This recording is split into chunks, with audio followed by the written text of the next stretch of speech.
I see the questions in your eyes. I know what's weighing on your mind. You can be sure I know my part. 'Cause I stand here beside you through the years.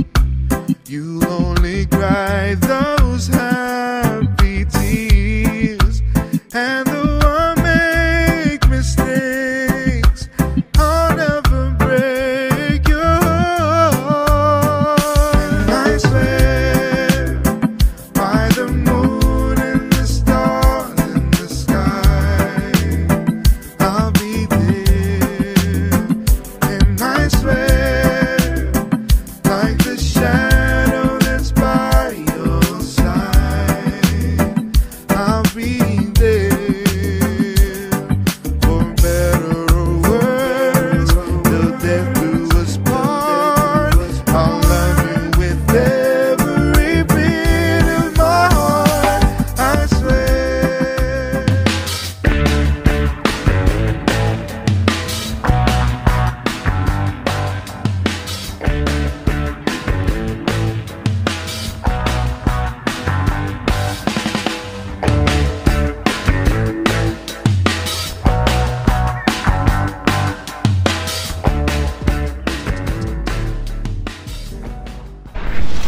Welcome mga ka-For The Body sa ating YouTube channel. At kung bago ka pa lang, i-subscribe nyo po, i-follow nyo po ang channel natin, i-like nyo po itong video na to, then click subscribe and i-hit yung notification bell para lagi kayong updated sa ating lahat ng mga videos. So ito na, panoorin na natin mga ka-For The Bodies. Yes, good morning mga ka-For The Bodies. What a beautiful and wonderful day. Andito po tayo ngayon sa bayan ng Del Gallego at andito po mismo sa drone shot po natin. Makikita nyo po yung 3.1 hectares po na farm na mismo pong tabi ng dulo ng Barangay Road po. So, ang maganda dito sa farm na to, mga ka-For The Bodies, this is only around 150 to 200 meters away sa National Highway. Yung Andaya Highway po natin. Ang maganda po dito, mga ka-For The Bodies, very accessible at natutuwa po ako talaga sa property po na to kasi napakamura po compared sa mga karatig lupa po nito. So ito po ay dalawang title, maayos po ang titulo po nito, mga ka-For The Bodies, and also napakabait po nung may-ari po nito. So sa atin po ipinagtiwala yung farm niya, actually directly kumontak po sa atin kasi po naghahanap po talaga siya ng tao na magbabentahan po ng property niya. Ito pong property na to ay punong-puno po ng mga fruit-bearing trees, may mangga, mayroon pong mga pili, meron pong santol, mga ka-For The Bodies, and 3.1 hectares, almost 3.1 hectares po yung property po natin na nandito po. At may bahay na din po ito. At ang maganda po, almost 80% flat land po siya. May 300 na puno ng nyog. Approximate po yan mga ka-For The Bodies. So nagustuhan ko po dito ay talagang napakamura po ng property. Kaya ano pang hinihintay po natin mga ka-For The Bodies? So explore po natin tong property na to.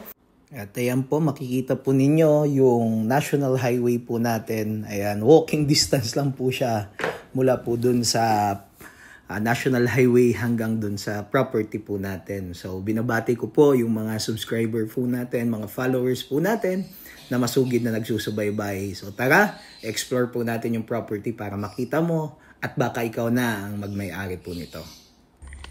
Yes, hello mga ka-For The Bodies. Andito po, papasok po tayo ngayon dun sa property.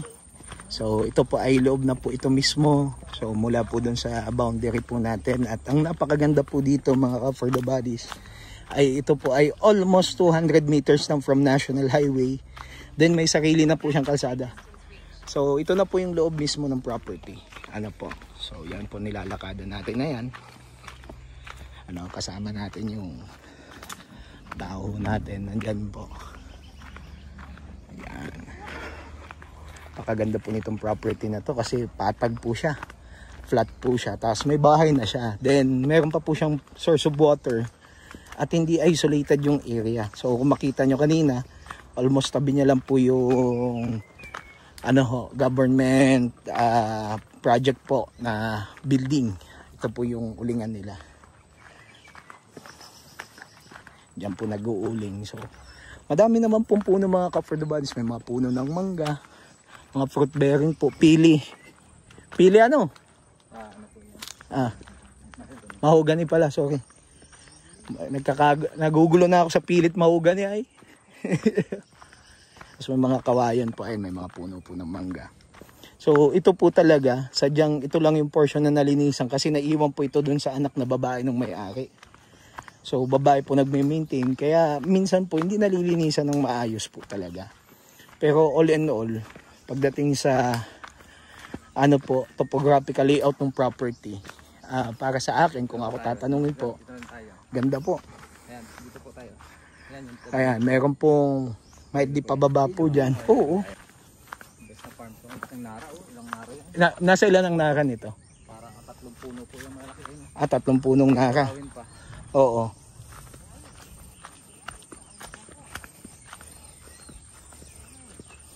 Ganda po ito, mga ka for the buddies. Daming bayabas. Puro bayabas. Ito yung, may bahay na, structure na. Ganda.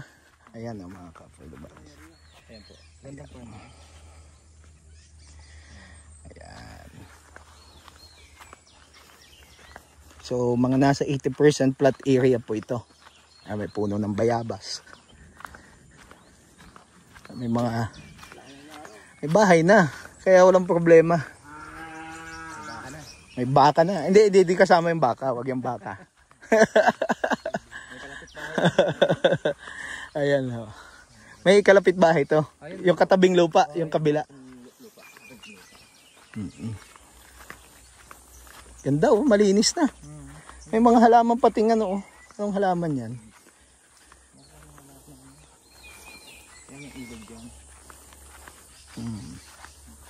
Ikalat pati yung halaman na ganyan. Laking naka oh. Hindi. Rambutan. Rambutan ba? Dito yan. Rambutan pala siya. Oh, may puno ng rambutan. Ayan oh. May puno ng rambutan. Namumulaklak lang. Namumulaklak na yung rambutan. Mangga at rambutan. Ayan po, rambutan po yan. Oh. Mahogany. Yan, kasama yan. Ganda ng lupang to. Panalo, murang-mura pa.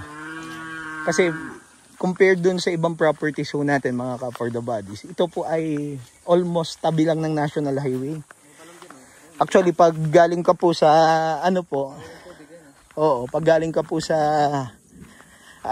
National Highway, pagbaba mo ng bus, kahit lakadin mo na lang to, andito ka na sa property mo. Tapos pasok po yung sasakyan. Meron dito yung parang balon. Maago siya flowing in Jesus name. Saan naliligo? Alin? May balon dyan. Tingnan natin. Jesus name. Yun, may balon. Nandun yung balon. Ayan po yung balon. Yan po, hindi kinakati yan. Ito din nakati. So sa water source, wala po tayong problema.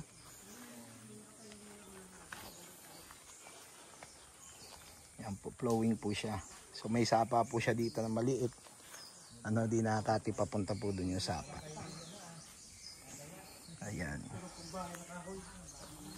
Tapos po, actually po, wala pa po tayo sa 1/4 ng property na naiikot mga ka for the body. Ayan. May balon in Jesus name. Linaw ah. Uy, may hito.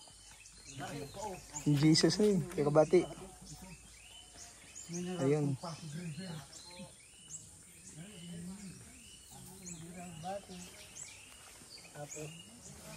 May hito ako nakita. Jesus name. May kalabaw. Hindi po yan kasama. Nasaan? Ito langka. Langka nga. Dami. Puro fruit bearing. Sobrang dami. Dito po yung property po natin. Dami mga puno. Iba't ibang puno po. Mga fruit bearing po talaga. Ito ideal po talaga ito maging farm. Tapos may ito po. May structure na po dito. Yung kubo-kubo nila dito. Dito po nakatira dati yung caretaker po nila. Ayan. So Kasama na po ito sa property po natin. Tapos dun sa harapan meron pong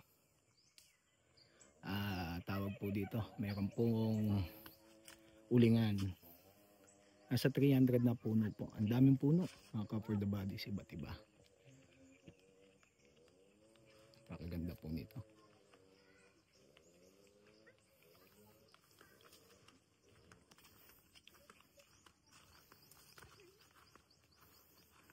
Ito may puno ng mangga dito. Tapos may rambutan, magkatabi po sila. Siguro yung mangga po mahina yung 20 pirasong puno. Nakita ko po dito. Ano, meron na talaga siyang paglalagakan ng bahay. So papakita ko din po yung pin location po nito mula sa National Highway po. Yan, puno ng rambutan, puno po ng mangga. Tapos dito pa po, ayun, ang daming niyog po. Parang ito iwari ko yung mga punla na to.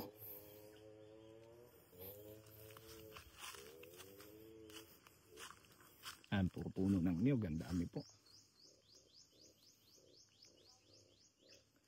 Dami, napakaganda po nito.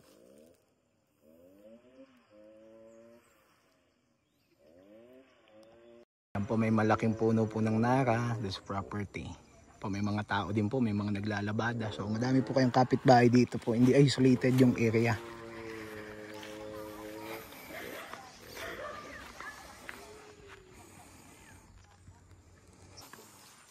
Palabas po tayo.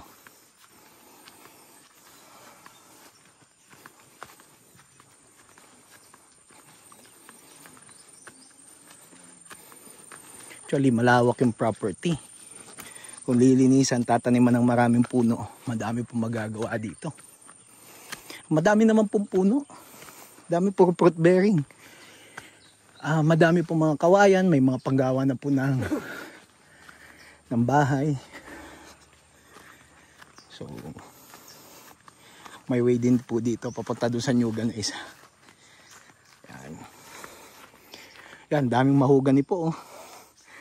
Magkano na ngayon ang board feet ng mahogany? 57 pesos per board feet. Kasama po ito. Lawak. Yan po mga shrub na yan. Normal po yan. Sa Nyugan may mga ganyan po eh. Kailangan lang po tatabsan po yan.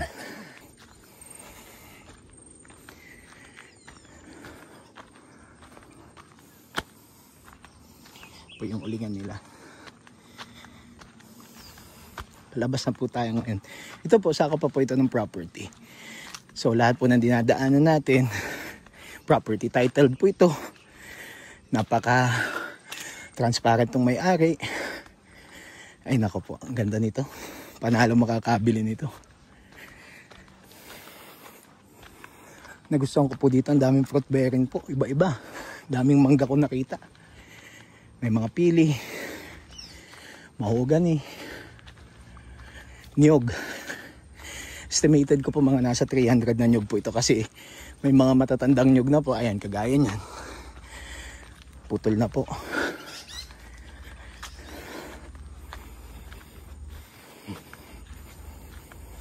Ito po, pwede po ito mapalawak. Tatabsan lang po ito. Linisan lang.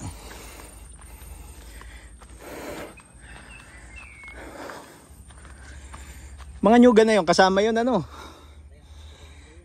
Lahat. Dami, nyug. Sobrang dami. Ganda. Dito na po tayo sa boundary. Labas na po tayo. Ang maganda. Ay, pakita natin yung muhon. Ayan po yung muhon. Hangganan po yan. So ito naman po kasi barangay road na po. Dikit po siya kasi ito part pa po ito. Di lang po natuloy yung paggawa. Hanggang dito lang po yung natapos. Ayan na po. Ganda no?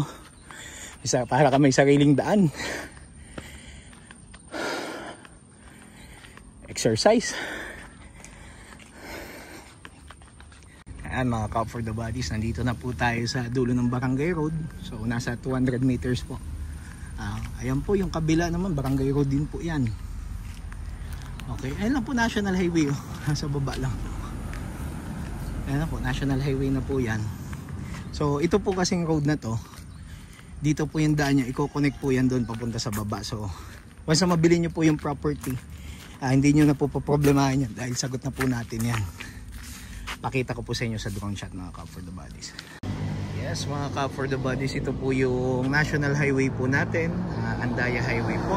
So yung daanan po na connect po dun sa lupa yan, kasi ibabaw po, kalsada na po yan, yan nandiyan sa ibabaw. So ito po yan mismo. Yan po, babak ko lang po yan. Sagot na po natin yan, wala na po problema yan. At yan po ay gagraba, para yung sasakyan po may pasok po. So sa ngayon nandun po yung mga sasakyan natin. So ito po yung national highway po natin. Okay, so ito yung connecting po natin sa national highway. So estimated nasa 5 meters ang po yan. Pag ganito po yan, ano po, so inclined po yan para makaakyat po doon sa barangay road po. Ayan mga Cub for the Buddies, ito yung barangay road po na i-connect po doon sa baba ng national highway. Huwag po kayong mag-alala kasi sasagutin na po natin yung pagpabulldoze po niyan para ma-connect po natin at tuluyang makapasok po yung sasakyan po natin. So yan yung barangay road and connect po yan papunta doon sa property. So bonus na po mga Cub for the Buddies yung papabulldoze po natin. Ako po mismo yung tutulong po magpabakho po niyan. Then ayan na po mismo yung property ho natin. Maganda po dito sa area, may malalapit po na beaches, almost 15 minutes lang po, nasa dagat ka na. So kung gusto magpunta sa mga beaches, meron po dito kasi ang Del Gallego po is facing Daragay Gulf. So ang mga karatig bayan po nito ay ang Ragay at saka po ang Tagkawayan. So ayan mga Cub for the Buddies, ito po yung map po natin. Yan pong nakapin na point na yan, yan po yung entrance ng property. So kung makikita nyo po, hanggang sa National Highway po, yan ay nasa 200 meters lang po. So konkreto po yung kalsada, hindi po kayo mahihirapan. Actually, pag bumaba ka po galing bus, automatic, pwede mo nang lakadin yung property mo. So hindi isolated yung area, may mga kapitbahay po, at higit sa lahat, very accessible at napaka-mura po nito. Madami pong karatig ito, nagwa 1,000 per square meter na po yung lupa po dito. Pero ito po ay sobrang mura po mga Cub for the Buddies. Hanggang dito na lamang po yung video po natin for today. At nagpapasalamat po tayo sa lahat ng nanood ng video. Mga Cub for the Buddies, andyan po yung number natin, mga ka-farmlot po natin. Nandyan yung number natin sa upper right hand corner ng screen. Message me po sa WhatsApp, sa Viber, or directly add me po sa Facebook Messenger po natin, affordtheland.ph. So yan po yung mga contact details po natin. Then kung hindi ko man po kaagad masagot, mag-iwan po kayo ng mensahe at babalikan ko po kayo. So first come first serve po tayo. Completely po na-check na po natin yung details ng property at easily transferable po ito sa makakabili. So mga Cub for the Buddies, maraming salamat po at tanging sa Diyos lamang po ang kapurihan at tanging Kanya lamang. Mga Cub for the Buddies, see you po sa ating mga next video. So bye-bye for now. God bless everyone.